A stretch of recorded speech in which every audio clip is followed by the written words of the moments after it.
Bismillahirrahmanirrahim. Assalamualaikum warahmatullahi wabarakatuh.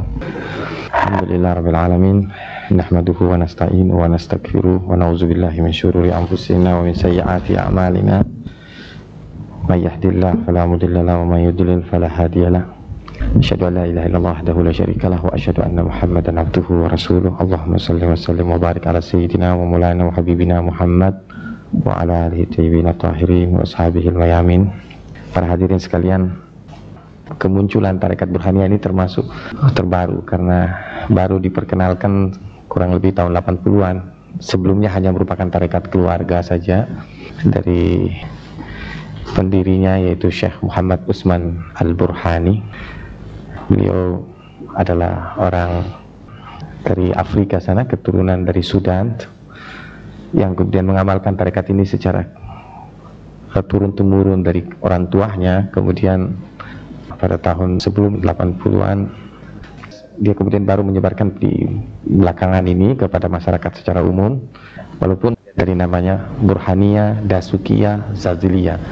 Artinya sebenarnya ini adalah tarekat yang merupakan perkembangan lebih lanjut dari tarekat Zaziliyah. Zaziliyah adalah satu tarekat besar yang boleh dikatakan sekarang merupakan salah satu tarekat yang paling besar di dunia sekarang, di samping tarekat Qadiriyah dan Naqsabandiyah, dan pendirinya adalah Abul Hasan Zazili. Abul Hasan Zazili, kita kenal Abul Hasan Az-Zazili ini adalah seorang sufi besar juga yang lahir pada abad ke-12 ya, tahun 593 Hijriah, bertepatan dengan tahun 1197. Dia adalah juga keturunan Nabi Muhammad dari Imam Hasan. Dia berguru pada beberapa sufi besar, antara lain guru dia adalah Abdus Salam bin Bisis. Kita di dalam silsilah tarekat ini ada nama Abdus Salam bin Bisis. Dia adalah guru dari Abul Hasan Zazili. Kemudian dia dikenal sekali di dalam perkembangan tarekat, terutama pada doa-doa dia yang kita kenal seperti Hizb Bahar. Ada Hizb Al-Anwar. Hizb Bahar itu seringkali dipakai di dalam doa-doa, khususnya untuk memohon perlindungan kepada Allah. Di Indonesia, tarekat Zaziliyah ini termasuk tarekat yang cukup besar dan berkembang cukup pesat dan banyak syekh-syekh yang kemudian menjadi cabang dari tarekat ini di Indonesia. Kemudian tadi kita sebut guru dia adalah Abdus Salam bin Bisis, yang merupakan salah seorang sufi besar pada masanya dan dikenal sebagai kutub dari barat.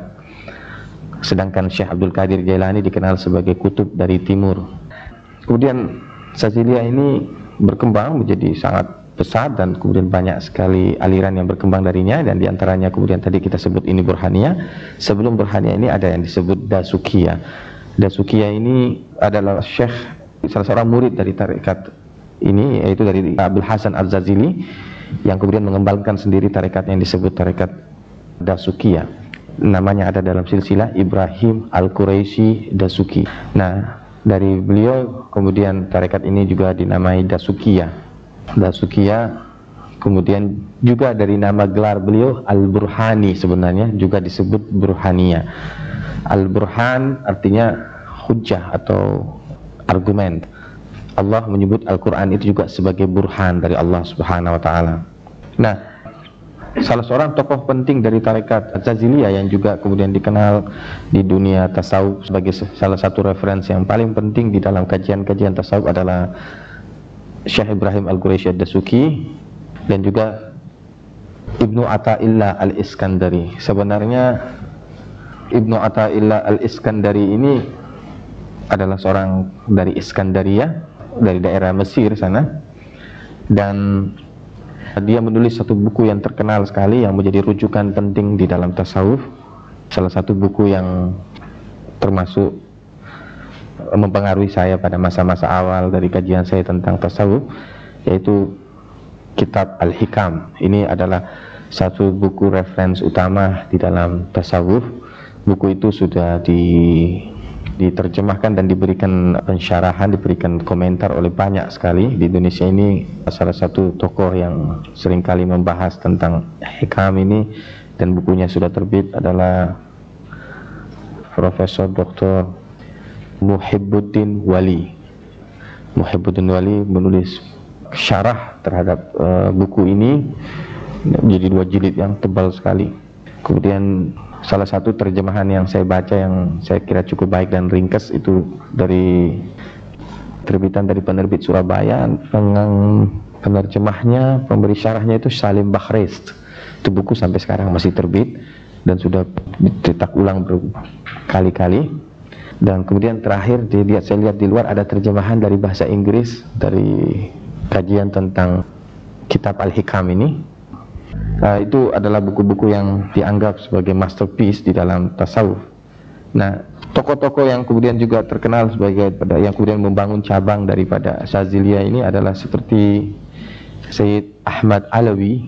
Sayyid Ahmad Alawi seorang sufi besar yang kemudian juga menjadi guru dari banyak sekali sufi-sufi besar yang kemudian datang dari beliau. Dia adalah orang Aljazair, jadi dikenal juga dengan nama Sayyid Ahmad Alawi Aljazairi. Kalau menurut Gus Dur, dia adalah wali besar abad ini di samping Ayatollah Ruhollah Khomeini.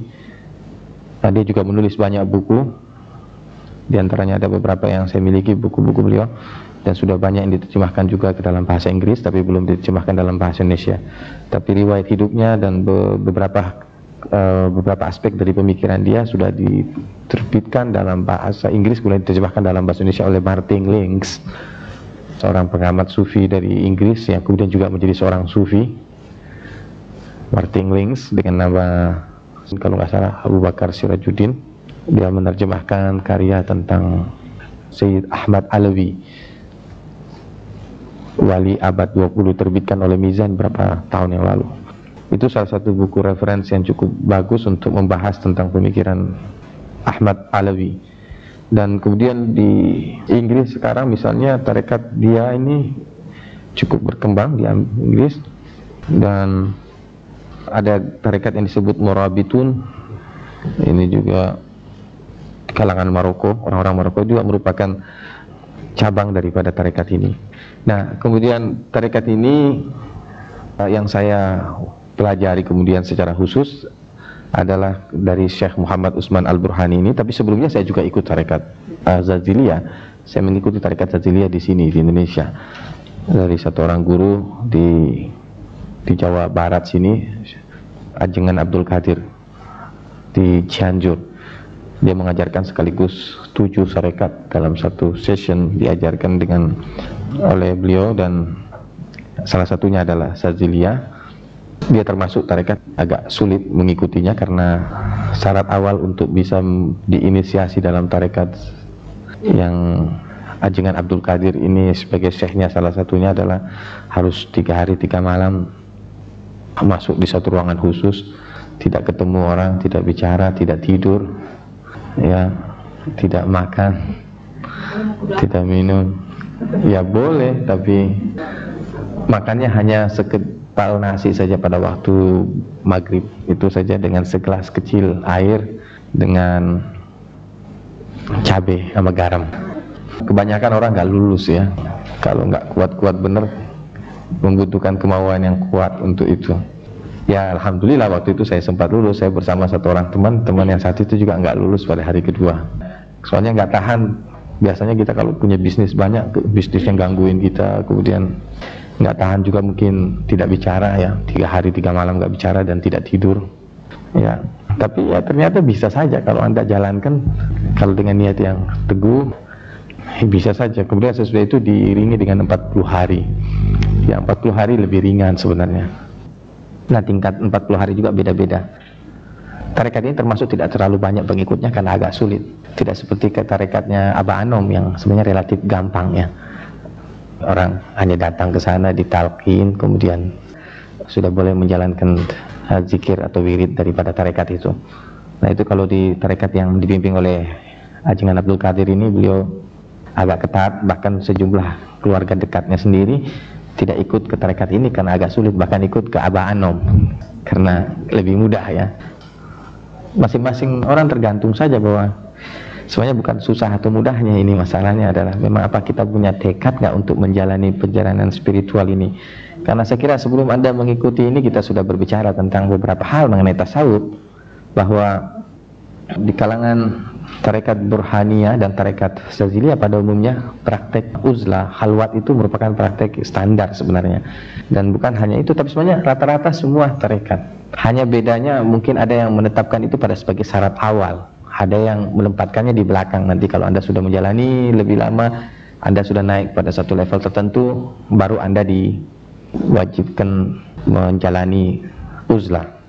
Saya kira Anda sebelum ikut di sini kan ikut itu ya, penjelasan sebelumnya mengenai amal-amal tarekat ini seperti uzlah dan lain-lain, bahwa itu amal standar ya, bahwa itu memang merujuk kepada apa yang telah dicontohkan oleh Nabi sendiri ataupun para nabi-nabi sebelum Nabi Muhammad, termasuk Nabi Musa yang berulang-ulang meninggalkan umatnya, atau sebelum diangkat jadi nabi sudah siap biasa mendekatkan diri kepada Allah dengan melakukan halwat, uzlah.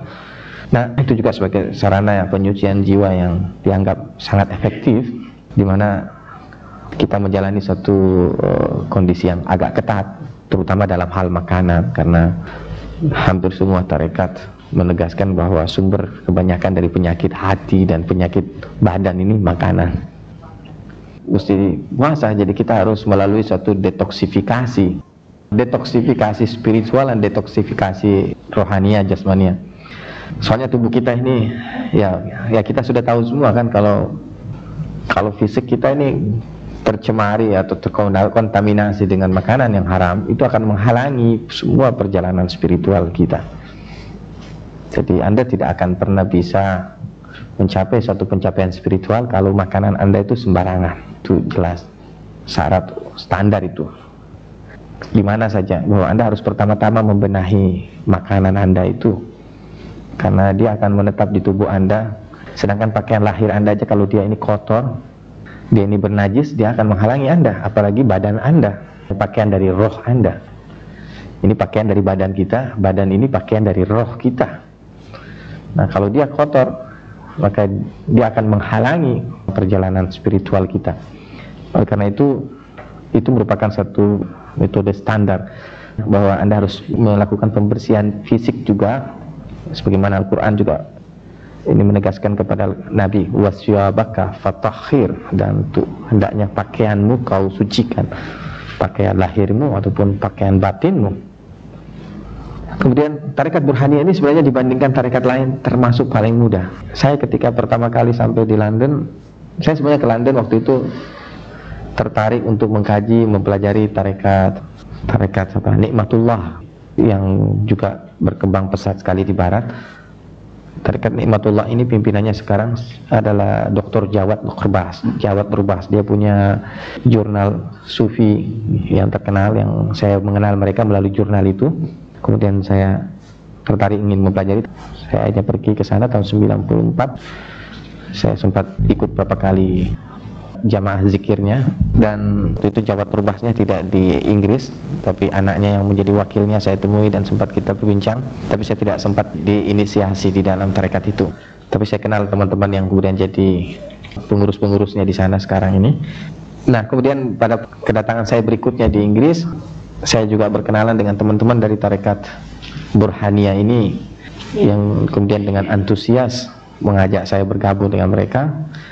Dan saya tidak tahu bahwa saya menganggap itu sangat mudah. Apakah karena mereka menganggap saya sudah sering di tarekat sehingga saya tidak ada syarat khusus, langsung masuk saja. Tapi pada waktu itu saya membawa satu orang teman itu juga dengan tanpa kesulitan diterima, artinya tanpa harus melalui puasa dulu. Saya pernah ke ujung pandang ke satu tarekat Halwatiyah namanya, dari tarekat Syekh Yusuf. Saya tanya juga di situ syaratnya masuk. Wah, itu lebih berat lagi, 1-2 tahun harus dilihat. Kalau lulus 1-2 tahun di dalam sejumlah syarat yang diterapkan oleh guru, baru ditentukan diterima atau tidaknya sebagai murid. Nah, Syekh ini mengaku bahwa tarekat Burhaniyah ini adalah merupakan gabungan dari hampir semua tarekat sebenarnya melalui jalur. Sebenarnya Syadziliyah juga itu sebenarnya satu tarekat dengan tarekat lain itu terkait satu sama lain. Artinya dia mewarisi baik dari jalur Naqsabandiyah maupun dari jalur Qadiriyah dari Syekh Abdul Qadir Jailani. Ya, seperti juga sekarang kita di Indonesia ada gabungan dari dua-duanya, itu Qadiriyah, Naqsabandiyah.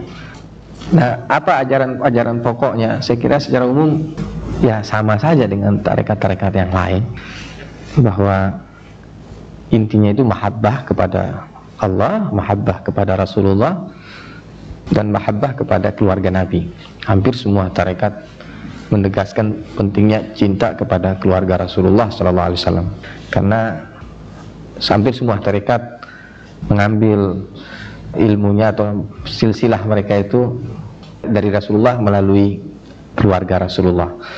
Sehingga ini merupakan satu prinsip bahwa mencintai keluarga Nabi, khususnya orang-orang yang telah dikenal sebagai Ahlul Bait, itu adalah merupakan satu prinsip kita harus mencintai mereka lebih daripada cinta kita kepada keluarga kita. Karena kita tahu bahwa tarekat ini merupakan satu hal yang sangat erat hubungannya dengan cinta, ya, karena kita tahu iman juga di dalam Al-Quran, sebagaimana di dalam surat Al-Baqarah 165 itu terkait erat dengan kata cinta, bahwa iman itu alladzina amanu asyaddu hubban lillah, orang yang beriman sangat cintanya kepada Allah Subhanahu wa taala. Bahwa Anda tidak bisa dikatakan beriman sebelum Anda cinta kepada Allah. Dan kalau Anda cinta kepada Allah, maka pasti Anda akan mencintai Rasulullah. Rasulullah sendiri mengatakan, cintailah Allah karena zatnya, dan cintailah aku karena Allah, dan cintailah keluargaku karena aku. Jadi itu urutan cinta. Bahwa agama secara umum adalah merupakan cinta itu sendiri, bahwa tidak beragama kita sebelum kita mencintai orang lain. Cinta kepada manusia itu sudah standar, apalagi kepada Nabi dan keluarganya. Kalau kita sudah tidak cinta kepada Nabi, tidak cinta kepada keluarganya, maka semua kecintaan kita kepada selain mereka itu dipertanyakan. Ya, apa betul kita mencintai mereka?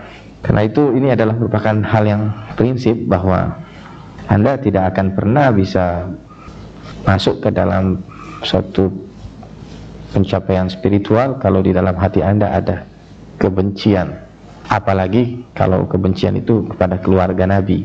Itu nggak mungkin Anda bisa mencapai suatu pencapaian spiritual apapun. Sedangkan membenci manusia saja itu nggak boleh, apalagi membenci keluarga Nabi, keturunan Nabi.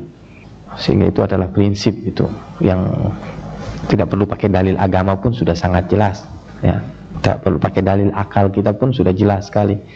Kita akan mencintai, kalau kita memang perintah dasarnya cinta kepada semua manusia, apatah lagi kepada orang suci, kepada Nabi yang telah menjadi pembimbing kita, dan keluarganya yang kita kenal sebagai orang-orang yang suci juga, sebagaimana dijelaskan di dalam Al-Quran.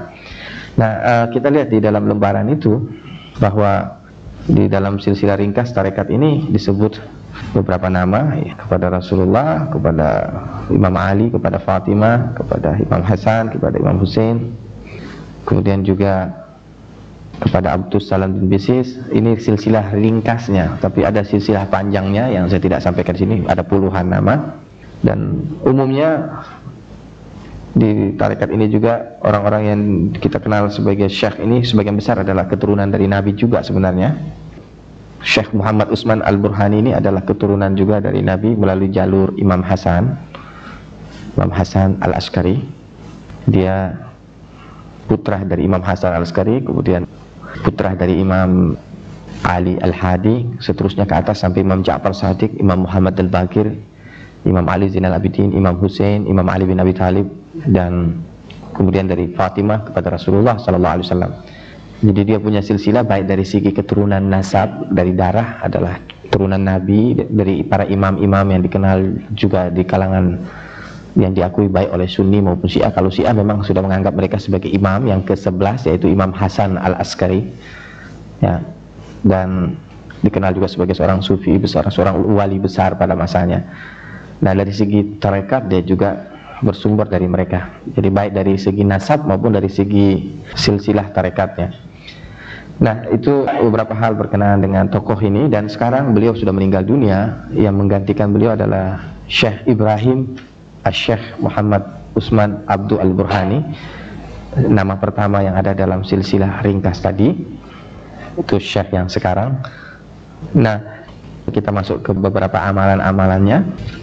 Di dalam tarekat ini, ya, kita ketika pertama kali diinisiasi, kita diajarkan cara berzikir, cara menyebut nama Allah, yang mana itu tentu saja biasanya itu memerlukan pembimbingan langsung oleh guru, bagaimana cara menyebutnya sampai kemudian kita bisa merasakan sirnya, merasakan rahasianya, bahwa sebenarnya zikir itu kalau dijalankan dengan benar, dia menimbulkan getaran di hati kita.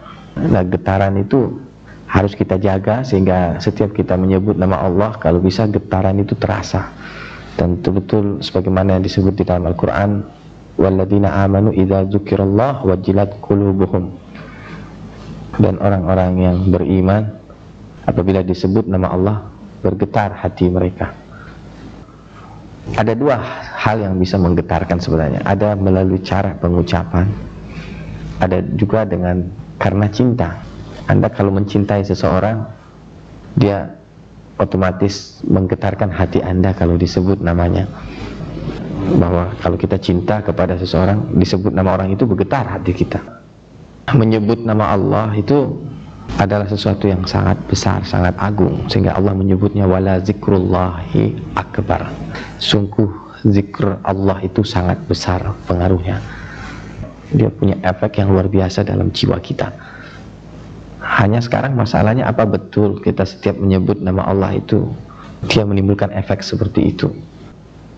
Nampaknya salah satu cara adalah cara kita menyebut nama Allah itu bisa membantu meningkatkan efektivitasnya di dalam jiwa kita.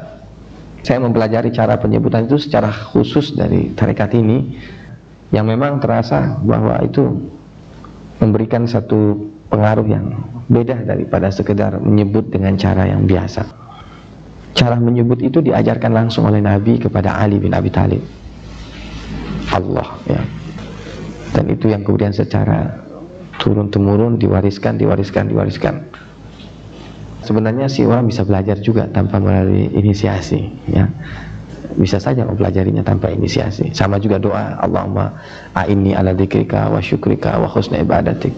Itu sebenarnya doa yang diajarkan secara khusus oleh Nabi kepada seorang sahabat dengan satu upacara juga. Tapi kemudian kita terima itu doa dari buku tanpa inisiasi, tanpa suatu upacara. Ya kalau mau, ya sebenarnya bisa dengan upacara itu, tapi bahkan itu akan terasa lebih, ya sama aja bahwa Anda menerima dengan ijazah, bukan sekedar baca kemudian mengamalkannya sendiri tanpa suatu otorisasi, ya. Kebetulan misalnya doa itu saya dapat dari seorang guru yang mengajarkan saya dengan suatu upacara juga, yang saya juga bisa sampaikan kepada orang lain dengan cara itu juga kepada orang yang ingin mengikuti membaca zikir itu secara authorized, atau doa itu secara authorized. Nah, intinya sebenarnya bentuk bacaan tadi itu, ya saya tanpa mengotorisasikannya kepada Anda karena itu perlu upacara khusus sedikit. Itu hanya caranya adalah memanjangkan lafaz lam. Sebenarnya kalau Anda melihat Allah itu terdiri dari kata alif, lam, lam, ha. Di atas lam itu ada tasdid, di atas tasdid ada tanda panjang garis tegak lurus itu. Sebenarnya orang biasanya membaca Allah, ataukah sebenarnya Allah. Nah, yang diajarkan kita itu adalah Allah. Ada caranya, yaitu bagaimana, di mana letak lidah kita ketika Allah, kemudian di mana letak lidah kita ketika lah, dan terasa sampai di dalam hati kita Allah. Itu kemudian diterapkan hampir pada semua zikir kita sebenarnya. Bismillahirrahmanirrahim, alhamdulillah, Allahu akbar. Karena kita biasanya baca subhanallah, subhanallah, subhanallah, nggak ada rasanya. Coba baca subhanallah, subhanallah, subhanallah.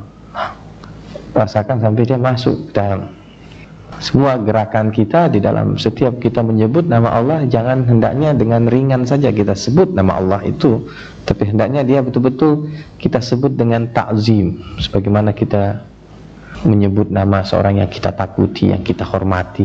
Kita tidak akan menyebutnya sembarangan saja, ya.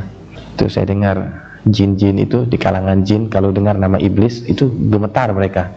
Nyebut nama iblis juga takut mereka nyebut, kecuali mereka nyebut dengan nama yang hormat karena takutnya mereka. Karena ada pengaruh antara cara penyebutan kita dengan kesan yang ditimbulkannya di dalam hati kita. Makanya kita juga dianjurkan misalnya tidak sembarangan menyebut nama Allah itu di tempat-tempat yang tidak layak, ya. Kalau kita masuk ke kamar kecil, kita tidak akan menyebut namanya langsung, tapi kita akan menggunakan kata ganti. A'udzubika misalnya minal hubuts wal haba'its minasyaitonir rajim misalnya. Jadi kita menggunakan kata ganti, tidak menyebut namanya itu, karena zat, nama Allah itu nama zatnya Allah, bukan nama sifat ya, nama zat. Nama zat artinya bahwa semua nama itu adalah bagian dari dia, tapi dia sendiri bukan bagian dari nama yang lain. Dia adalah nama zat Allah itu sendiri. Kemudian ketika initiate, ada caranya. Bagaimana caranya kita baca? Yaitu nanti kalau Anda diinisiasi, zikirnya ada apanya. Kemudian sebagaimana tarekat-tarekat lain secara standar ya, secara standar bahwa sebenarnya kita ini proses penyucian jiwa kita itu melalui satu tahap demi tahapan ya, tahap demi tahapan yang dikenal dengan proses takhalli, tahalli, tajalli. Bahwa kita itu harus membersihkan dulu diri kita. Ada yang disebut tahap deconditioning atau takhalli, bahwa kita ini semua mau tidak mau semua ini udah materialistik, udah duniawi ya. Kita ini semua sudah tercemari oleh keberadaan kita di dunia ini. Sangat sedikit di antara kita yang beruntung untuk lahir dalam satu lingkungan yang fitrah, yang dibesarkan dengan fitrah yang tidak tercemari.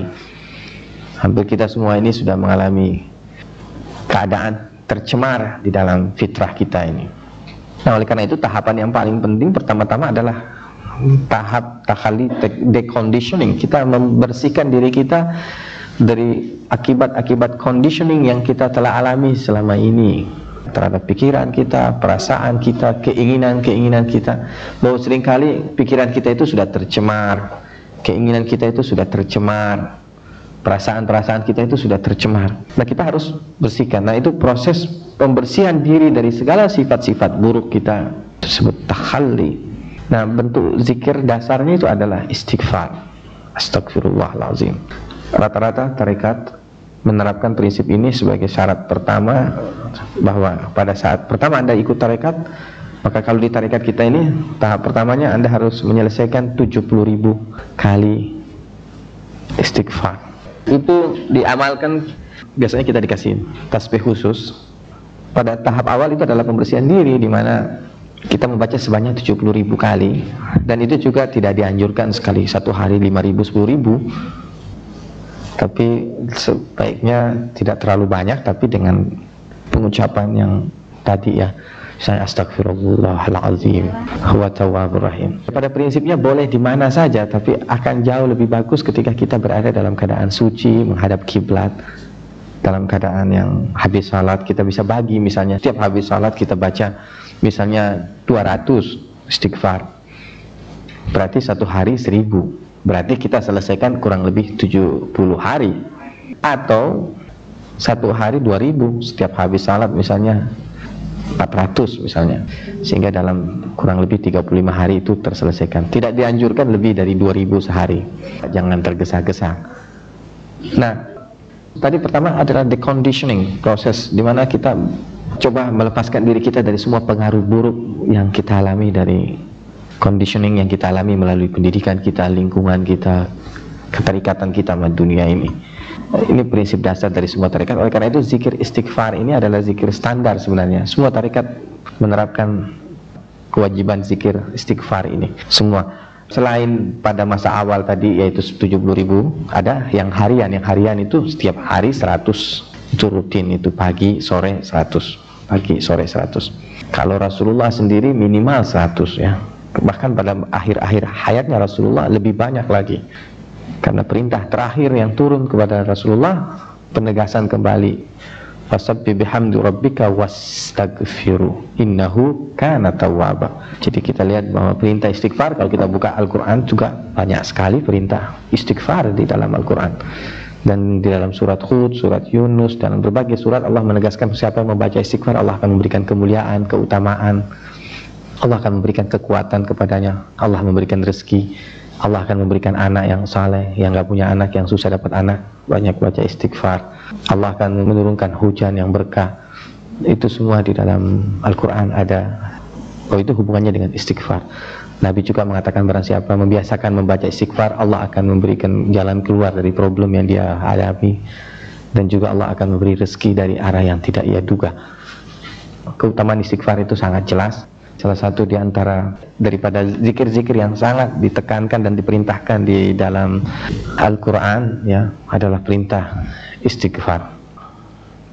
Ya kalau kita bahas istighfar itu aja satu session aja itu sendiri istighfar karena begitu besar manfaatnya.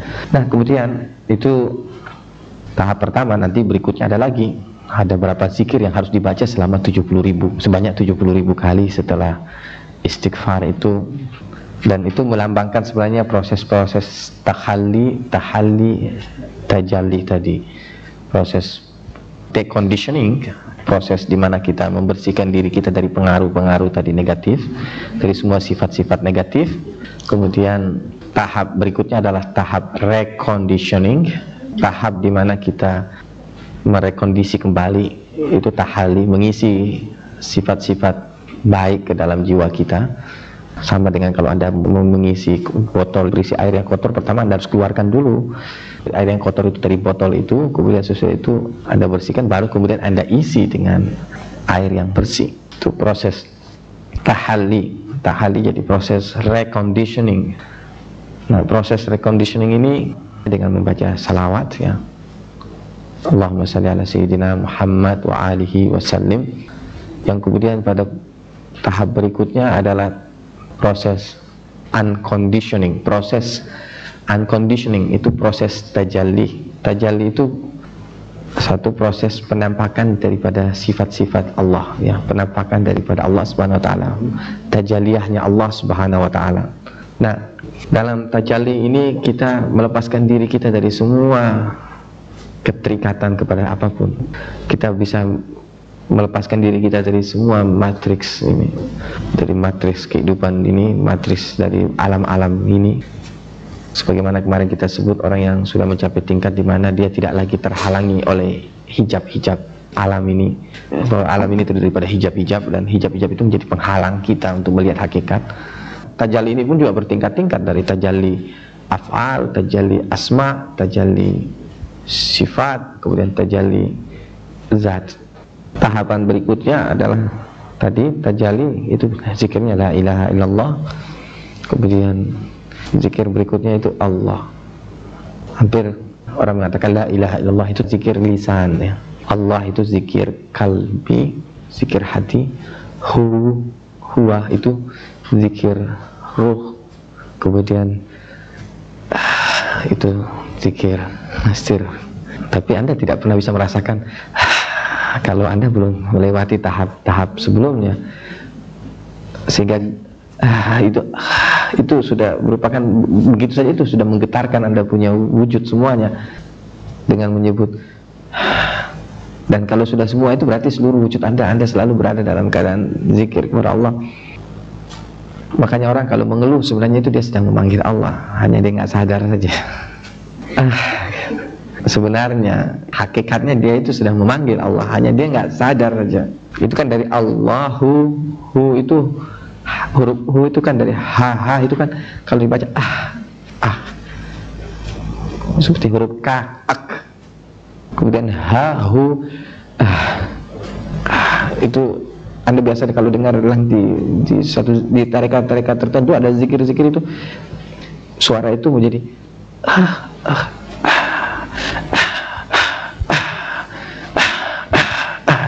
Anda kalau dengar itu jangan pikir itu orang lagi ngapain.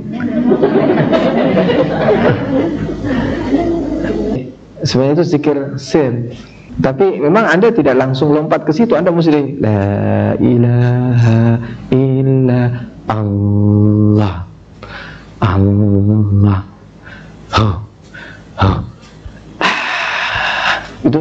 Jadi itu tahapan-tahapannya ya. Itu memang melalui tingkat demi tingkat kita lewati sampai kita ngerasain itu.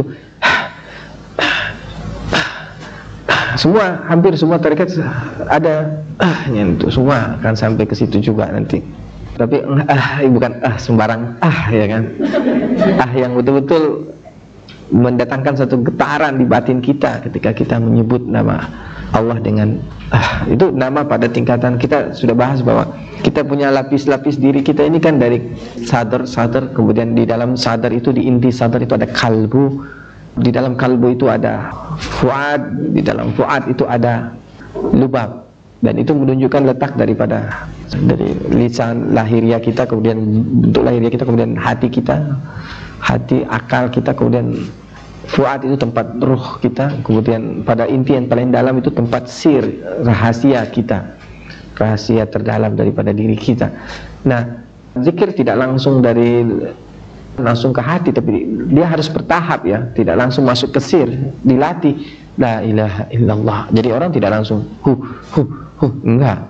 Biasanya dia dari la ilaha illallah, la ilaha illallah, Allahu gitu. Jadi itu level tahapan-tahapan, dan biasanya dalam upacara yang dipimpin oleh syekhnya itu dizikirkan bersama. Di samping itu, zikir seperti ini yang merupakan standar harian, ada muraqabah. Muraqabah itu satu bentuk zikir tertentu juga. Saya juga belum sempat mengamalkan secara rutin. Itu saya diberitahu hati-hati, jangan tergesa-gesa ngajarkan kepada ibu-ibu. Soalnya ibu-ibu katanya kalau baca itu cepat sekali sampai, ya, sampai ke mi'raj itu, sampai ke langit, ke atas. Dan biasanya kalau sudah di atas nggak mau pulang lagi. Saya kenal beberapa teman yang menceritakan bagaimana istrinya kemudian nggak mau pulang lagi, sudah sampai di langit ke-7, asyik di sana, nggak mau pulang lagi. Kalau pulang pun udah nggak betah di sini. Jadi harus hati-hati itu katanya ya. Saya belum mau ya, enak di surga.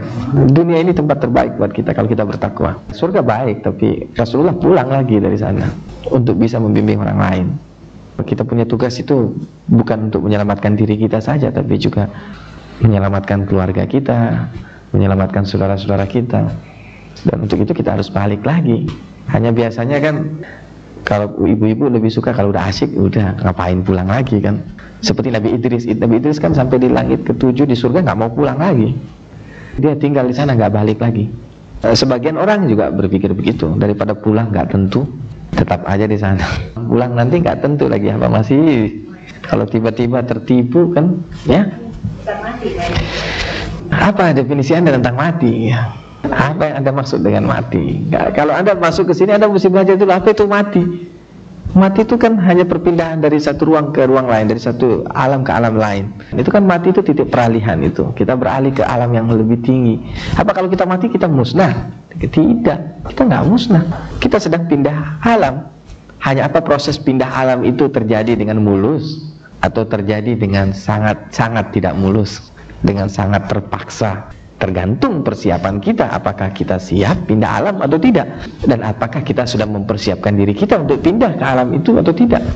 Ketika datang saatnya pindah, sepenuhnya tergantung pada persiapan kita untuk itu.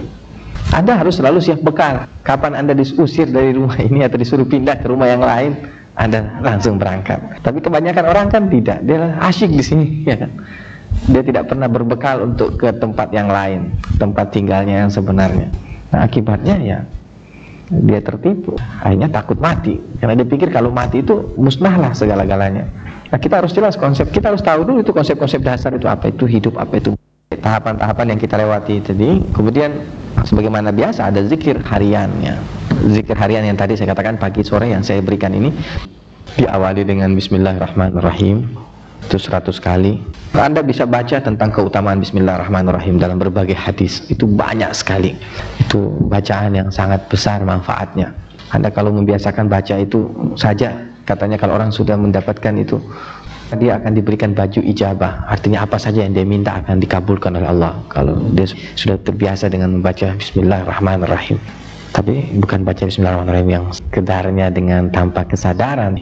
Anda mesti rasakan itu ketika sekali lagi menyebut nama Allah itu jangan dengan ringan saja lidah itu menyebutnya. Hendaknya itu betul-betul masuk ke dalam batin, ke tanah, tertanam di hati kita sehingga terasa Bismillah. Dan betul-betul kita jadikan Allah itu sebagai kecintaan kita, karena bagaimanapun Anda tidak akan pernah bisa mencintai Allah tanpa mengingatnya. Dan mengingatnya dengan bukan sekedar mengingatnya, tapi mengingatnya dengan ta'zim, dengan hormat, dengan kesadaran ya.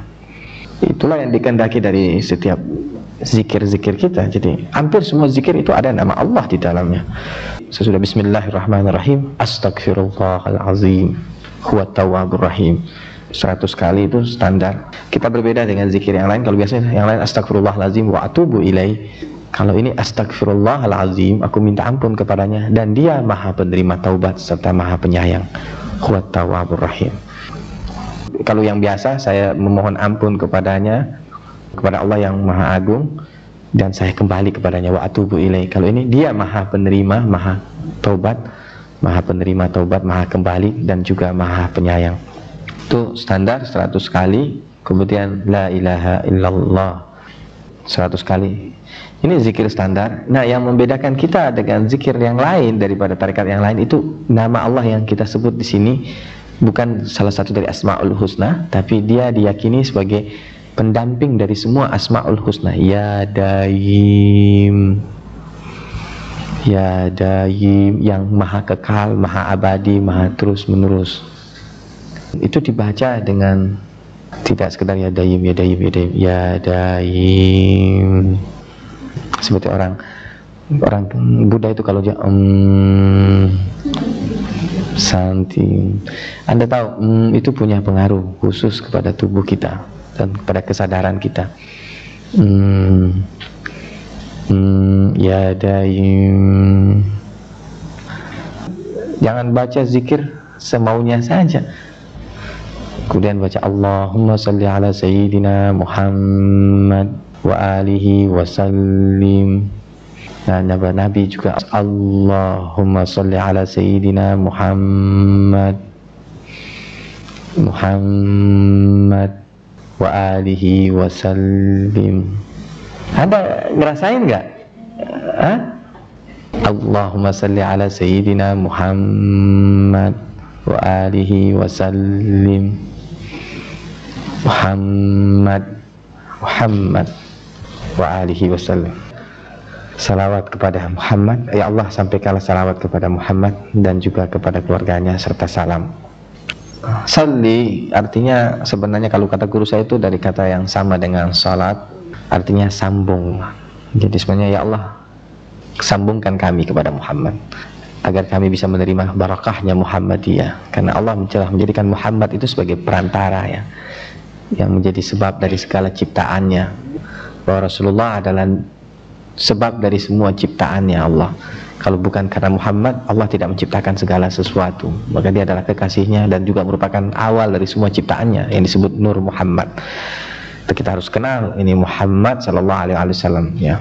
Kita harus mencintainya, itu pasti, karena tidak beriman kita sebelum kita mencintai Rasulullah lebih daripada cinta kita kepada diri kita.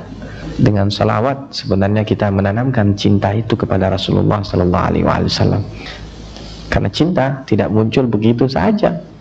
Walaupun saya mengatakan saya harus mencintai si A, si B, tapi kalau saya tidak menginternalisasikan itu ke dalam jiwa saya, maka saya tidak akan cinta juga. Seperti juga Allah, walaupun saya tahu secara teoritis, secara rasional, logik bahwa saya harus cinta Allah, tapi kalau saya tidak internalisasikan itu ke dalam hati saya, maka saya tidak akan sampai kepada cinta kepada Allah Subhanahu wa taala.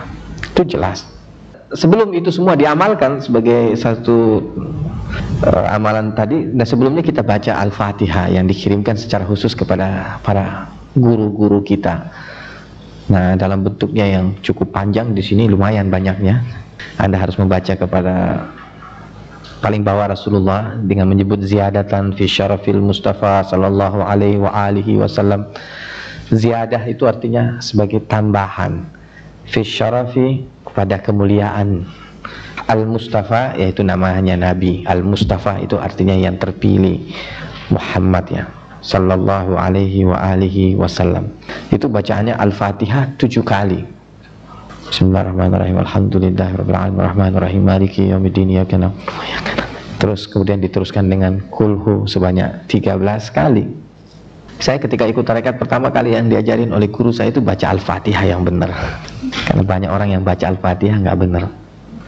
Baca Al-Fatihah dengan benar. Karena baca Al-Fatihah ini walaupun ya nggak benar bacaannya, kalau ikhlas tulus juga nggak apa-apa. Tapi kalau bisa lebih bagus pengucapannya, intonasinya lebih bagus ya lebih bagus lagi.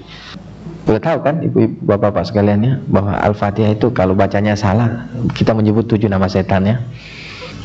Ada nama setan Duli, Hira, Kiau, Kanak, Kanas, Amta'ah, Dubi'ah. Ada 7. Kata guru saya, kalau Anda nyebut nama orang secara keliru, misalnya nama Hetikus Endang, Anda sebut Hetikus Endang. Kenapa berubah? Karena Anda letakkan intonasi yang keliru, sehingga Anda tidak menyebut namanya dengan benar. Orang sih ngerti saja yang Anda maksud itu Hetikus Endang, walaupun Anda menyebut Hetikus Endang. Walaupun Anda menyebut nama tikus di situ, tapi orang juga tahu. Ya nggak apa-apa sebenarnya sih. Tapi kalau Anda menyebut dengan baik Hetikus Endang, itu orang akan lebih senang nama itu dipanggil dengan sebutan yang tepat. Di dalam Alhamdulillahirabbil alamin itu banyak sekali orang yang baca dengan keliru, sehingga sebenarnya dia tidak menyebut nama Allah, tidak memuji Allah, tapi menyebut nama setan sebenarnya. Alhamdulillahirabbil alamin. Ada itu nama Duli sama Hira, kedengaran nggak? Alhamdulillahirabbil alamin. Dengar nggak nama Duli sama Hira? Coba rasakan dengan Alhamdulillahirabbil alamin. Alhamdulillahirabbil alamin. Bukan alhamdulillah, bukan alhamdulillah.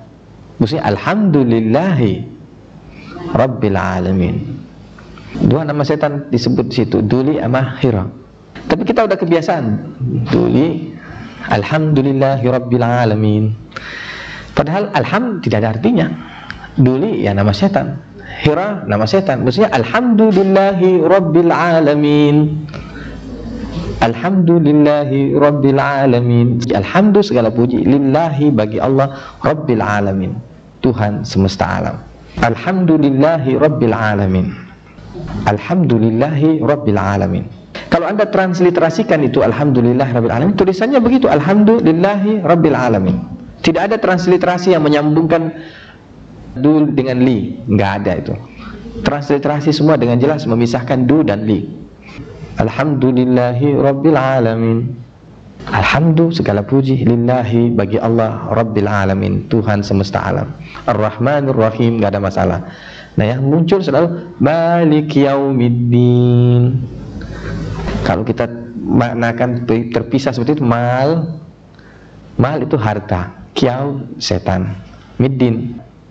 Malik Yaumiddin, harta setan, middin, harta Yaumiddin. Jadi maksudnya Maliki Yaumiddin, Maliki Yaumiddin, raja di hari kemudian. Maliki Yaumiddin, bukan Maliki Yaumiddin, Maliki Yaumiddin, dia raja di hari kemudian. Dan orang biasa baca iyyaka na'budu wa iyyaka nasta'in. Jadi dia bisa iyyaka na'budu wa iyyaka nasta'in. Anda tahu artinya berubah jadi apa? Iya semata-mata, iya itu semata-mata. Kana abudu seakan-akan kami sembah, semata-mata seakan-akan kami menyembah. Wa iyyaka nasta'in, semata-mata seakan-akan kami minta tolong. Ya memang sebagian besar manusia hanya seakan-akan aja. Itu yang disebut yura'un, kelihatannya saja. Alladzina hum yura'un, hanya kelihatan saja mereka salah, tapi hakikatnya enggak. Iyyaka na'budu wa iyyaka nasta'in. Iyyaka na'budu wa iyyaka nasta'in, bukan iyyaka na'budu wa iyyaka nasta'in. Iyyaka na'budu wa iyyaka nasta'in. Iyyaka hanya kepadamu, na'budu kami menyembah, wa iyyaka dan hanya kepadamu, nasta'in kami minta tolong. Kata ka kalau ditempatkan di depan dengan kata seperti kana abudu, kana stain, itu artinya seakan-akan kami menyembah, seperti kami menyembah. Kal an'am, seperti binatang. Iyyaka na'budu wa iyyaka nasta'in. Hanya kepadamu kami menyembah, hanya kepadamu kami minta tolong. Iyyaka na'budu wa iyyaka nasta'in. Anda baca dengan ini, Anda akan merasakan peningkatan level khusyuknya Anda. Karena ini bacaan wajib di dalam salat. Ihdinas siratal mustaqim, enggak ada masalah. Tapi siratal ladzina an'amta. Orang biasa baca siratal ladzina an'amta alaihim, mestinya siratal ladzina an'amta alaihim. Sedikit aja, siratal ladzina an'amta, seperti jalan orang yang kau beri nikmat, alaihim atas mereka. ghairil maghdubi alaihim waladdallin. Bukan ghairil maghdubi ghairil maghdubi alaihim waladdallin. Jadi 7 toh. Duli hirak yau kana kanas amta'ah dubi'ah. Ya itu sekedar ini aja, tambahan selingan. Ya boleh dikerjain, boleh enggak ya. Jangan nanti gara-gara itu ribut lagi. Itu kan Ustadz ngajarin begini, wah macam-macam lagi.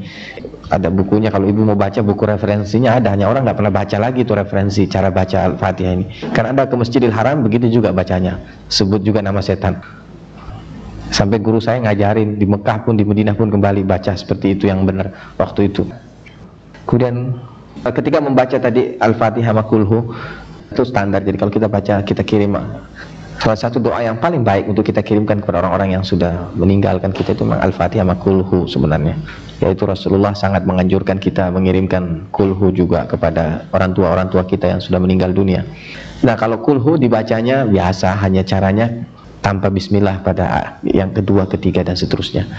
Jadi setiap kita memulai saja baru bismillah. Jadi bismillahirrahmanirrahim. Qul huwallahu ahad, Allahus samad, lam yalid wa lam yulad wa lam yakul lahu kufuwan ahad. Qul huwallahu ahad, Allahus samad, lam yalid wa lam yulad wa lam yakul lahu kufuwan ahad. Qul huwallahu ahad sampai 13 kali. Nah, menyebut nama Allah ya. Qul huwallahu ahad, Allahus samad. Masukkan ke dalam hati itu Allah. Seterusnya itu kepada Rasulullah 7, 13. Kemudian kepada masing-masing nama yang disebut itu 3, 7. Itu agak susah bagi kebanyakan orang. Kebanyakan orang itu butuh waktu cukup panjang itu. Disebut namanya kemudian dikirimkan. Kalau tidak dalam keadaan, tapi sebaiknya pada masa awal, paling tidak dalam tahap-tahap awal itu harus sempurna kita baca semua. Mungkin kalau Anda sudah ini, Anda bisa gabungkan semua nama kemudian kirimkan sekaligus saja. Tapi itu tidak dianjurkan ya. Artinya itu kalau memang terpaksa sekali, oke. Sebenarnya yang dibaca itu dulu baru dibaca azaz. Jadi B dulu baru A sebenarnya. B dulu baru A. Hanya ditulis di sini A dulu baru B, tapi pelaksanaannya B dulu baru A. Nah, itu bacaan standar pagi sore. Kemudian sesudah itu bacaan setiap habis salat. Itu sudah ada pada ibu-ibu, bapak-bapak sekalian. Biasa bacaannya, ini bacaan yang ringkas. Bismillahirrahmanirrahim. Allahumma antas salam wa minkas salam wa ilaika yarja'us salam fa hayyina rabbana bis salam wa adkhilnal jannata daraka daras salam wa tabarakta rabbana wa ta'alaita ya dzal jalali wal ikram. Allahumma antas salam, ya Allah engkaulah salam, kedamaian, kesejahteraan, sumber dari semua. Darimulah salam, keselamatan, kepadamulah kembalinya salam. Karuniailah kami ya Allah dengan keselamatan, dengan salam. Masukkanlah kami wadkhilnal jannata ke dalam surgamu, yaitu negeri yang penuh dengan keselamatan, kedamaian. Maha suci engkau, tabarakta wa ta'alaita, maha mulia engkau, maha agung engkau, ya zal jalali, wahai yang memiliki keagungan dan kemuliaan, wal ikram. Astaghfirullahal azim alladzi la ilaha illa anta. Aku mohon kepada Allah yang maha agung, yang tiada Tuhan selain engkau. 3 kali, kemudian bismillahirrahmanirrahim 13 kali. Kemudian baca Al-Fatihah, ayatul kursi, Allahu la ilaha illa huwal hayyul qayyum. Ayat yang merupakan jantungnya daripada Al-Quran itu adalah ayat kursi, yang di dalamnya terkandung penjelasan tentang Allah yang sangat-sangat dalam, dan juga penjelasan tentang Rasulullah yang sangat dalam. Itu terletak di dalam surat At-Taubah bagian terakhir. Laqad ja'akum rasulun min anfusikum azizun 'alaihi ma anittum harisun 'alaikum bil mu'minina raufur rahim fa in tawallaw faqul hasbiyallahu la ilaha illa huwa 'alaihi tawakkaltu wa huwa rabbul arsyil azim. Ini ayat memiliki keutamaan yang luar biasa, sehingga itu dipakai sebagai perisai juga. Orang-orang yang pergi perang dianjurkan baca ayat ini 7 kali, dan itu diyakini, saya dengar dari mana-mana, baik dari kelompoknya para mujahid Islam dulu, itu mereka membaca ini dengan keyakinan bahwa ini akan melindungi mereka dari serangan senjata tajam, atau bahkan juga dari kecelakaan dan tertusuk oleh benda-benda tajam. Telah datang kepadamu seorang rasul dari dirimu sendiri, yang terasa berat olehnya penderitaanmu, yang sangat ingin memperbaiki keadaanmu, dan terhadap orang yang beriman dia sangat penuh kasih dan sayang, penuh maaf dan kasih penuh sayang. Kalau mereka berpaling dari seruanmu, katakan hasbi Allah, cukuplah Allah bagiku. tiada Tuhan selain Dia, kepadanya aku berserah. Wa huwa rabbul arsyil azim, dan Dialah Tuhan daripada arsy yang agung. Itu laqad ja'akum, dan ayat ini juga tadi sekali lagi menggambarkan tentang Rasulullah, dan juga sekaligus menjadikan kita hendaknya menanamkan keteladanan Rasulullah itu dalam diri kita. Setiap kita baca ayat ini bukan hanya mengingatkan kita bahwa Rasulullah mendampingi kita, peduli dengan kita, memperhatikan kita, bahwa jangan pikir Rasulullah itu sudah mati, bahwa Rasulullah itu hadir. Di dalam Al-Quran, orang yang syahid saja dikatakan jangan kau katakan orang-orang yang terbunuh di jalan Allah itu mati, apalagi Rasulullah Sallallahu Alaihi Wasallam, bahwa beliau hadir, dan Allah menggambarkan bahwa setiap saat Rasulullah itu mengetahui keadaan kita, dan kalau kita mengingatnya maka dia pun mengingat kita, akan mendampingi kita. Dan ayat ini tidak hanya berlaku di masa lalu, juga berlaku untuk kita saat ini, yaitu telah datang kepadamu seorang Rasul dari dirimu sendiri yang sangat peduli, yang sangat prihatin akan nasibmu, akan penderitaanmu, sangat ingin memperbaiki keadaanmu. Jadi di satu sisi menyadarkan kita tentang kedekatan kita dengan Rasulullah, kepedulian Rasulullah kepada kita, kepekaannya Rasulullah atas nasib kita, dan keprihatinan Rasulullah atas diri kita. Tapi juga pada saat yang sama hendaknya menanamkan dalam diri kita perasaan yang sama kepada orang lain, bahwa kita tidak beriman sebelum kita merasakan hal seperti itu kepada orang lain, bahwa kita juga harus merasakan kepedulian kepada orang lain, merasakan penderitaan orang lain, merasakan kesulitan orang lain. Azizun alaihi ma'anitum, kita harus merasakan penderitaan manusia sebagai penderitaan kita, dan ingin memperbaiki keadaan mereka, bukan hanya egoisme kita saja, keselamatan diri kita. Karena banyakkan orang hanya mikirin dirinya aja, semua zikirnya, semua doanya hanya dirinya aja. Nah, kita hendaknya sadarkan diri kita untuk hal ini. Kemudian baca Al-Kafirun. Al-Kafirun ini adalah salah satu ayat surat yang sangat dianjurkan untuk dibaca. Nilainya itu Al-Kafirun 1/4 dari Quran. Kalau Kulhu itu 1/3 Quran, Al-Kafirun itu 1/4 Quran. Dan Al-Kafirun ini penting sekali, apalagi di zaman edan seperti ini ya. Setiap saat kita diajak, sadar atau tidak sadar, untuk beribadah dengan cara-cara beribadah orang-orang yang non-Islam. La a'budu ma ta'budun wa la antum a'abiduna ma a'bud. Aku tidak menyembah apa yang kalian sembah, dan kalian tidak menyembah apa yang aku sembah. Mungkin kita tidak beragama dengan agama mereka, tapi kita seringkali ikut-ikutan sesembahan mereka, ikut-ikut beribadah. Ya, ini yang kita harus hati-hati. Orang kafir di zaman Nabi itu mengajak Nabi itu kerjasama dalam hal sesembahan ini. Dia bilang, marilah ya Muhammad, kami ikut kamu menyembah Tuhanmu beberapa saat, kamu juga ikut kami menyembah kami beberapa saat, menyembah Tuhan kami. Nah, seringkali kita itu nggak sadar dalam lingkungan kehidupan yang begini complicated. Seringkali sadar atau tidak sadar kita mengikuti cara-cara ibadah orang lain. Sejumlah meditasi itu adalah ibadah. Kita harus tahu ini meditasi ibadah atau meditasi apa ini. Dan biasanya itu dengan suatu pandangan dunia tertentu yang ditanamkan, yang kemudian diingat-ingat ketika kita melakukan meditasi. Nah, meditasi secara umum tidak masalah, tapi kita harus ingat apakah meditasi ini adalah meditasi yang mana ini? Meditasi ibadah atau meditasi yang umum saja, yang tidak ada hubungannya dengan ibadah dari suatu agama tertentu. Kadang-kadang kita nggak sadar, kita nggak tahu ini ibadah atau tidak, tapi kita minta kepada Allah. Baca Al-Kafirun ini sebenarnya juga satu doa kepada Allah, agar Allah menghindarkan kita dari praktek-praktek ibadah yang kita tidak sadari sebenarnya ibadah dari agama lain. Qul ya ayyuhal kafirun la a'budu ma ta'budun wa la antum 'abiduna ma a'bud wa la ana 'abidum ma 'abadtum wa la antum 'abiduna ma a'budu lakum dinukum waliyadin. Jadi kita minta perlindungan secara batin, secara rohani kepada Allah, agar Allah menghindari kita dari kemungkinan-kemungkinan praktek-praktek atau melakukan praktek atau melakukan ibadah-ibadah daripada agama lain secara kita tidak sadari. Kemudian Al-Ikhlas, kita sudah tahu keutamaannya. Al-Ikhlas ini adalah satu surat yang sangat dalam maknanya tentang penjelasan tentang Allah. Kemudian Al-Falaq, An-Nas, dua-duanya adalah merupakan ayat perlindungan semuanya, perlindungan baik dari alam maupun dari manusia, dari semua ciptaan. Kemudian baca tasbih Zahra, artinya tasbih yang diajarkan Nabi kepada putrinya Fatimah, yaitu Subhanallah 33 kali, Alhamdulillah 33 kali, Allahu Akbar 34 kali. Kemudian ini tambahan, saya kasih tanda, Anda boleh baca atau tidak, tapi ini sangat besar manfaatnya. Bismillahirrahmanirrahim. La haula wala quwata illa billahil aliyil azim. Sebenarnya itu dianjurkan 7 kali sampai 70 kali, terserah yang mana kita mampu. Itu memiliki keutamaan bahwa dia akan menghindarkan kita dari paling sedikit 70 macam penyakit ya. Subhanallah, alhamdulillah, ya kan? Alhamdulillah, alhamdulillah, alhamdulillah, alhamdulillah, Allahu akbar, Allahu akbar, Allahu akbar. Biasa zikir yang kita baca setiap habis salat. Kemudian bismillahirrahmanirrahim, la haula wala quwata illa billahil aliyil azim. Kemudian biasa Allahu akbar kabira walhamdulillahi katsira wa subhanallahi bukratan wa asila, la ilaha illallah wahdahu la syarikalah wa asyhadu anna Muhammadan abduhu wa rasuluh. Kemudian Allahumma gfir li ummati Sayyidina Muhammad, atau tanpa Sayyidina nggak apa-apa. Ini tanpa Sayyidina di sini. Allahumma gfir li ummati Sayyidina Muhammad sallallahu alaihi wa alihi wasallam.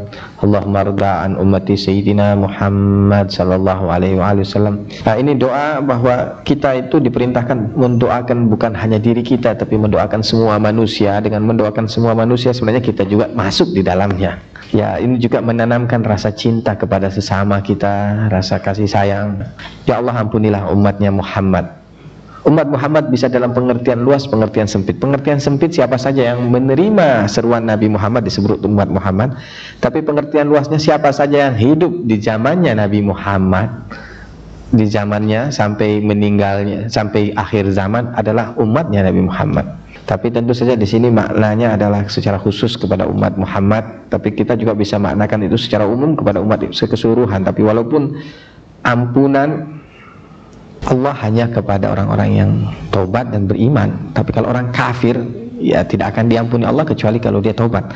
Kita juga mesti melihat bahwa kafir pun tidak selalu berarti non-Islam itu kafir.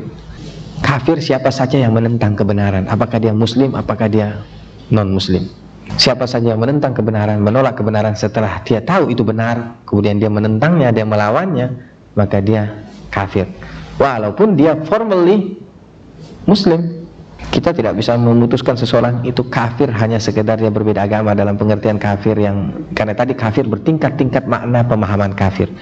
Biasanya secara umum orang yang paling umum kafir adalah semua non-muslim, tapi kafir dalam pengertian itu pengertian yang sangat umum, tapi kita tidak bisa mengatakan bahwa semua orang non-muslim itu akan ditolak di sisi Allah. Tidak. Orang kafir adalah orang yang ditolak amalnya, yang akan tidak diterima amal-amal kebajikannya adalah orang kafir. Yang dimaksud di sini adalah orang yang menentang Rasulullah, ya, yang memusuhi Rasulullah, memerangi Rasulullah, atau memerangi orang-orang yang beriman, memusuhi mereka dan mengusir mereka dari kampung halamannya. Maka orang seperti itu adalah orang yang harus diperangi. Dan itu di dalamnya termasuk orang-orang Islam yang munafik. Di dalamnya termasuk orang-orang yang mengaku muslim, yang bahkan diancam Allah berada di keraknya neraka nanti, yaitu kaum munafikin yang formally muslim, salat sama-sama kita, puasa sama-sama kita, haji juga, tapi dia menaruh kebencian di hatinya kepada orang-orang yang beriman, ya, dan membuat satu rencana yang mencelakakan orang-orang yang beriman. Bukan hanya orang beriman, mencelakai manusia secara umum. Semua orang yang punya cita-cita buruk kepada sesama manusia itu sebenarnya pada hakikatnya kafir. Kafir di sini maknanya bertingkat-tingkat. Bicara tentang orang yang di luarnya. Kalau di luarnya semua orang bisa ngaku Islam, semua bisa mengatakan saya beriman, tapi apakah betul? Enggak. Ada orang yang beriman, yang mengaku muslim, ada orang yang muslim iman di dalam Al-Quran bertingkat-tingkat, Pak. Kita mesti jelaskan semua ayat tentang Islam, tentang iman, kita harus bahas satu demi satu, kita lihat nanti rankingnya, tahap-tahapannya. Ada orang yang Islam tapi belum tentu beriman, sebagaimana dalam surat Al-Hujurat, tapi tidak dianggap kafir, seperti dalam surat Al-Hujurat. Mereka orang-orang Badui datang kepada Rasulullah mengatakan amanna, kemudian Allah menurunkan firman kepada Rasulullah, katakan kepada mereka aslamna, katakan kepada orang-orang itu bahwa kami telah Islam, belum beriman, karena iman belum masuk ke dalam hatinya. Kemudian ada orang yang beriman, dia disuruh Islam. Ya ayyuhalladzina amanu udkhulu fis-silmi kafah. Wahai orang-orang yang beriman, masuklah ke dalam Islam secara utuh. Kemudian ada lagi orang beriman yang disuruh beriman. Ya ayyuhalladzina amanu aminu, berimanlah kamu. Jadi kita lihat iman bertingkat-tingkat, Islam bertingkat-tingkat. Kemudian kalau yang masuk dalam tingkatan itu nggak ada masalah sama sekali, nggak ada masalah. Tapi yang yang ngaku-ngaku Islam tapi sebenarnya Islamnya pun hanya di mulutnya saja. Nah, kita bicarakan di sini adalah orang-orang yang perilakunya seperti itu. Kafir bisa bermakna 7 makna. Ayatullah Muhammad Hussein Tabatabai, teman yang buat tesis mengenai masalah ini tentang makna-makna kafir di dalam Al-Quran. Kafir dalam pengertian menolak ayat-ayat Al-Quran, menolak hukum Allah. Kafir dalam arti tidak bersyukur kepada Allah juga kafir disebut. Kafir juga bisa dalam arti, dalam bahasa Arab kafir itu berlaku untuk petani juga. Petani disebut kafir, tapi dalam arti nama. Kafir itu artinya orang yang bekerja menutupi sesuatu yang sudah, misalnya Anda menanam benih kemudian tutup begini, nah Anda disebut engkafara. Kafara mengkafar, menutupi. Nah itu disebut petani, disebut kufar. Tapi bukan dalam arti kafir dalam agama tadi, tapi nama itu. Nah, jadi kita di sini lihat hakikatnya. Sebenarnya yang kita maksud di sini mana, pada level mana kita berbicara tadi. Nah itu yang saya maksud. Saya sama sekali tidak mengatakan bahwa, nah kita hendak ingatkan bahwa orang-orang yang memusuhi Nabi pun belum tentu mereka itu otomatis tertolak amalannya, karena ada di antara mereka yang hanya ikut-ikutan saja. Ada di antara mereka orang baik tapi yang nggak tahu persoalan, tapi dipaksa kalau nggak ikut perang akan dihukum, akan dianggap desersi, akan dibunuh, akan diboikot dan lain-lain, kemudian mereka perang misalnya. Apa kita samakan dengan orang yang memang perang dengan semangat permusuhan, dengan niat yang buruk? Nah, itu manusia pun yang memerangi Nabi pun beda-beda satu sama lain. Yang membela Nabi pun, yang berperang dengan Nabi pun beda-beda juga. Ada yang betul-betul ikhlas, ada yang betul-betul karena keyakinannya, ada yang cari kesempatan untuk bisa dapat pampasan perang, ada yang hanya mencari ke fanatisme. Dia bela Nabi Muhammad bukan karena Islam tapi karena sama-sama Quraisy misalnya, satu suku. Nah itu beda-beda juga. Allah yang maha adil yang akan mengadili itu semuanya. Kita nggak pernah tahu hakikatnya semua. Nah ini ya, saya bicara pada level makna seperti itu sebenarnya, tidak dalam makna formalitas tadi. Nah kita nggak pernah tahu hakikatnya semua pun kita nggak pernah tahu. Tapi formally siapa saja yang mengaku Islam, dia akan mendapatkan pelayanan sebagaimana seorang Muslim. Siapa yang kafir, dia akan tentu saja tidak boleh kawin formally dengan kita. Tapi kalau dia masuk Islam, ya bisa kawin dengan kita. Tapi kemudian dia harus ikut aturan mainnya kita. Seperti juga warga negara asing dengan warga negara kita, ada aturan mainnya. Semua ada aturan mainnya formally. Apakah dia datang masuk menjadi warga negara kita dengan niat khianat, juga kita nggak pernah tahu hakikatnya. Nah itu hanya Allah yang tahu. Nah, kita minta sini, Allahumma arda'an ummati sayyidina Muhammad. Ya Allah, ridailah umatnya Nabi Muhammad. Ya Allah, limpahkanlah kasih sayangmu, ultuf bi ummati Muhammad, kepada umatnya Nabi Muhammad. Ya Allah, muliakan, tafadhal umatnya Nabi Muhammad. Ya Allah, tutupilah kekurangan, aib, dosa-dosa, kesalahan umat Muhammad. Itu. Kemudian Allahumma ati nafsi. Ya Allah, karuniakanlah kepada diriku ini hudaha, petunjuknya, wa alhimha, dan ilhamkan kepadanya rusydaha, bimbingannya, wa taqwaha, dan ketakwaannya, wa zakkiha, dan sucikanlah ia, wa anta, dan engkau khairun, sebaik-baik man zakkaha, yang menyucikannya, anta waliyuha wa maulaha, engkaulah penolongnya dan pelindungnya. Kemudian Allahumma inni as'aluka, aku ya Allah kumohon kepadamu dari apa saja, min kulli, dari semua, khairin, kebaikan, sa'aluka, yang diminta kepadamu, minhu, daripadanya, habibukan, kekasihmu, sayyiduna, penghulu kami, Muhammad sallallahu alaihi wa alihi wasallam, wa asta'izubika, dan aku mohon perlindungan dengan engkau, min kulli syarrin, dari segala keburukan, asta'azabika, yang kepadanya memohon pertolongan, habibuka, kekasihmu Muhammad sallallahu alaihi wasallam. Jadi kita minta apa saja yang baik yang dimohonkan Nabi, apa saja, kita memohon perlindungan dari apa saja yang buruk yang dimohonkan Nabi perlindungan kepada Allah. Kemudian kita baca lagi ya daim 11 kali. Kemudian diakhiri dengan lakad dawamul azaliyal wal baqa'u syarmadi. Bagimulah kekekalan, keabadian, kebaqaan, dan sarmadi, itu kesinambungan terus menerus. Yang kekal abadi hanya Allah saja. Kemudian kita baca hizib sagir. Hizib sagir ini doa perlindungan. Allahumma salli ala sayyidina Muhammadin wa ala alihi wa sahbihi wa sallam. Bismillahil hal al akbar wa huwa hirzun mani. Perlindungan sebenarnya. Perlindungan yang maknanya sangat dalam. Kalau Anda baca ini dengan memahami maknanya, Anda akan tahu betapa dalam sebenarnya kekuatan yang tersimpan di dalam doa ini. Kayak perlindungan sebenarnya. Hizib itu artinya kayak perlindungan. Perlindungan untuk melindungi kita dari niat buruk orang lain, dari niat jahat orang lain, dari syaitan. Dan di sini ada ha, mim, ain, shin, qaf. Itu ada himayatuna, kaf ha ya ain sad kifayatuna fasayakfikahumullah wa huwas samiul alim. Itu 3 kali. Wala haula wala quwata illa billahil aliyil azim. Wa sallallahu ala sayyidina Muhammadin wa ala alihi wa sahbihi wasallam. Fasayakfikahumullah artinya Allah akan melindungi kamu, mencukupi kamu dari mereka. Artinya dari serangan, dari permusuhan siapapun, dari bencana, dari kejahatan siapapun. Ini ayat dari Al-Qur'an. Wa huwas samiul alim, dan dia Maha pendengar lagi Maha mengetahui. Ya Bari, Ya Latif, Ya Bari 100 kali, Ya Latif 123 kali. Kemudian ditutup dengan Allahumma ya Latifan bi khalqihi, Ya Aliman bi khalqihi, Ya Khabiran bi khalqihi, ultuf bina Ya Latif, Ya Alim, Ya Khabir 7 kali. Ya Allah 66 kali. Ya Daim 66 kali. Kemudian laqad dawamul azali wal baqa'u sarmadi hatta tarisul ardu wa man 'alaiha wa anta khairul warisin. Subhanaka ya Daim anta waliyuna faghfir lana warhamna wa anta khairul ghafirin. Subhanaka ya Daim warsyukna halawatul mahabbatika wahsyurna fi zumratil muhibbina wala haula wala quwwata illa billahil aliyil azim. Sekali. Laqad dawamul azali, engkau lah yang kekal, azali, baqa, terus menerus sampai engkau mewarisi seluruh alam ini, langit, bumi dan apa yang ada padanya. Wa anta khairul warisin, dan engkau lah sebaik-baiknya waris.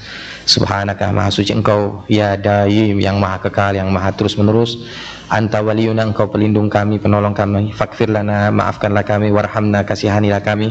Wa anta khairul ghafirin, dan engkau sebaik-baiknya pemaaf, pengampun. Subhanaka, maha suci engkau, ya Daim, wahai yang maha kekal. Syukna, ya Allah karuniakanlah kepada kami halawat, kemanis-manisnya cintamu, manisnya cintamu. Wahsyurna, dan bangkitkanlah kami fi zumrati al-muhibbin, di antara orang-orang yang, di golongan orang-orang yang mencintaimu. Dan sungguh tiada daya, tiada kekuatan kecuali denganmu ya Allah al-aliyul azim. Itu akhir daripada hizib sagir yang ditutup dengan ya wadud, wahai yang maha cinta, maha kasih.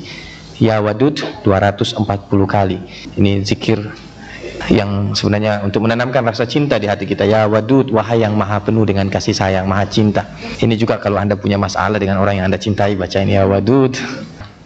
Tapi yang penting anda yang pertama kali mencintainya, bukan anda yang dicintai orang. Kebanyakan orang berusaha dicintai tapi tidak berusaha mencintai. Belajarlah untuk mencintai, nanti anda akan dicintai juga. Kemudian salawat Muhammadiyah ini sadzati ala sahibi wa alihi afdalus salatu wa azkaz salam. Allahumma salli ala zatil Muhammadiyah al-latifatul ahadiyah syamsis sama' al-asrar wa mazharil anwar wa markazil madar al-jalal wa kutubil falakil jamal wa ala alihi tayyibin at-tahirin. Allahumma bisirrihi ladaika wa bisayrihi ilaika amin khawfi wa akil athrati wa azhib huzni wa hirsi wa kulli wa huzni ilaika minni warzuqnil fana anni. Ya Allah karuniailah aku kefanaan dari diriku, wala taj'alni maftunan bimnafsi mahjuban bihissi, jangan kau biarkan aku fitnah oleh diriku, terhijab oleh diriku, oleh tubuhku, oleh jasadku ini. Waqsifli an kulli syarrin, akulla syirrin, ya Allah bukakanlah hijab dari semua rahasia maktum yang tersembunyi. Ya Hayyu ya Qayyum. Akhir daripada salat zatiyah itu 3 kali dibaca. Kalau anda rutin baca setiap habis salat, anda akan dibukakan semua pintu rahasia. Ini salawat zatiyah. Ini adalah karya dari Syekh Ibrahim Dusuki. Nah, itu sebagian kecil daripada zikir-zikir yang diamalkan dari tarekat Burhaniyah. Kemudian ada zikir hariannya pagi sore yang cukup panjang. Kalau anda belum biasa bisa baca sampai 2 jam 1 kali. Tapi kalau anda sudah biasa itu hanya butuh sekitar 15 menit, 10 menit. Sekira itulah. Fadal, kalau ada yang mau ditanyakan. Oh itu kan standar. Kalau kita sudah lewati 70.000 sudah, itu nggak lagi dibaca, itu naik ke zikir berikutnya. Iya, dia terlepas dari itu. Itu kan tetap, yang lain itu tetap rutin. Kalau itu 70.000 sampai kita selesaikan 70.000 ya. Itu nama tarekat saya. Nama saya di situ di bawah. Anda bisa ikuti, kemudian Anda coba amalkan, silahkan. Bagaimanapun Anda harus selesai sekolah dulu, satu sekolah, satu tingkat, baru Anda pindah lagi. Nanti nggak lulus di mana-mana ya. Intinya semua tarekat sama, sama saja ya, nggak ada perbedaan ya. Jadi sebenarnya bukan tidak boleh, tapi ya kalau mau belajar, mau menjalankan sendiri ya bisa-bisa aja. Tapi itu membutuhkan persiapan yang mantap untuk bisa mengambil dari sana, mengambil dari sini. Tidak semua orang mampu seperti itu. Kalau ada guru, tapi sekarang susah dapat guru ya. Mungkin kita beralih ke zikir-zikir berikutnya. Karena zikir ini, kalau Anda mau yang lebih komplit, ada misalnya ada satu buku seperti Mafatihul Jinan atau Diya'us Salihin. Satu buku seperti itu mengatur Anda dari bangun pagi sampai tidur, dan tiap hari beda, setiap tanggal beda. Misalnya tanggal 1 doanya apa, tanggal 2 doanya apa, malamnya salatnya apa, zikirnya apa. Kemudian hari Senin, Selasa, Rabu, zikirnya apa, doanya apa. Satu buku khusus tebal begini. Anda bisa saja kalau Anda mampu ngamalin itu, tapi adakah orang yang mampu mengamalkan itu sepenuhnya seperti itu? Dia juga tetap harus milih lagi. Di antara yang ada itu dia milih juga. Kalau guru sebenarnya gunanya membimbing dia, mengarahkan dia, memberikan dia motivasi mestinya, tapi ya susah dapat guru. Saya nggak mengaku bisa menjadi guru seperti itu.